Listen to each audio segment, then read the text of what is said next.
রাসূল সাল্লাল্লাহু আলাইহি ওয়াসাল্লামের কাছে এসে যদি কেউ বলতে, ইয়া রাসূলুল্লাহ আমি খুব অসুস্থ, রাসূল সাল্লাল্লাহু আলাইহি ওয়াসাল্লাম কি বলতেন জানেন?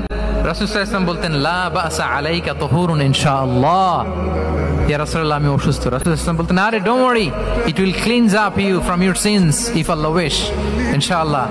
এতে তোমার যে গুনাহ টুনা আছে, পাপ আছে, এই পাপগুলোকে আল্লাহ তাআলা এই অসুস্থতা দিয়ে মোচন করে দিচ্ছেন। পড়েন সুবহানাল্লাহ। তাইলে আপনি অসুস্থতার মধ্যে একটু হালকা হলেন না, যে জ্বরে ভুগতেছি কিন্তু এই জ্বরে নাকি আমার গুনাহ মাফ হয়ে যায়। পেটের ব্যথায় আক্রান্ত, মাথা ব্যথায় আক্রান্ত, কিন্তু এটাতে নাকি আল্লাহ আমার পাপ মোচন করে দেয়, তাহলে একটু ভালো লাগবে না? তাহলে দেখেন, একটা কঠিন পরিবেশকে রাসূল সাল্লাল্লাহু আলাইহি ওয়াসাল্লাম সহজ করতেন। অসুস্থ শুনলেই লা বাস তুহুরুন ইনশাআল্লাহ, আর কিছু হবে না, আল্লাহ তোমার গুনাহ মাফ করে দিচ্ছে। অসুস্থ ব্যক্তি দেখলেই মাথায় হাত দিয়ে দোয়া করতেন, আল্লাহুম্মা রাব্বান নাস আযহিবিল বাস ইশফি আনতাশ শাফি লা শিফাআ ইল্লা শিফাউক শিফাআন লা ইউগাদিরু সাকামা। উজ্জীবিত হয়ে যেত অসুস্থ ব্যক্তি।